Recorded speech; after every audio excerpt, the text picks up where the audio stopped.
Psoriasis అంటే చాలా మటుకు చాలామంది ఈ సమస్యతో బాధపడుతూ ఉంటారు. అండ్ పాపం వాళ్ళకి ఏంటంటే ఒకటి ఉంటుంటే ఆ వ్యాధి సోరియాసిస్ అనేది వచ్చిందంటే ఇంక అది లైఫ్ టైం ఉంటుంది, ఇబ్బందులతో ఉంటుంది అనేది ఒక వాళ్ళకి అర్థమైన ఉంటుంది.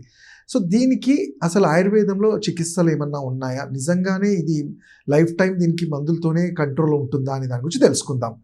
సోరియాసిస్ అనేది ఏంటి? సోరియాసిస్ అనేది ఒక చర్మ వ్యాధి.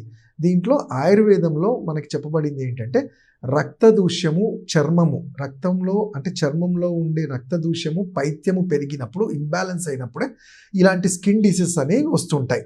అండ్ మెయిన్గా సోరియాసిస్ అనేది ఏంటి అంటే ఇటు ఆటో ఇమ్యూన్ డిజార్డర్ అంటాం. అంటే మీ సొంత ఓన్ ఇమ్యూనిటీ సిస్టమే మీ బాడీని అటాక్ చేయటం, ఈ స్కిన్ సెల్స్ని డ్యామేజ్ చేసినప్పుడు పొట్టులాగా, తెల్లటి పొట్టులాగా మనం చూస్తే ఎలా అంటే చేప మీద ఉండే ఆ పొట్టు ఎలా ఉంటుందో అలా స్కిన్ పొట్టులాగా వచ్చి రాలిపోవటాన్ని సోరియాసిస్ అంటాము. దీన్నే ఆయుర్వేదంలో కుష్ఠవ్యాధుల్లో కుష్ఠ రకాల్లో చెప్పబడింది.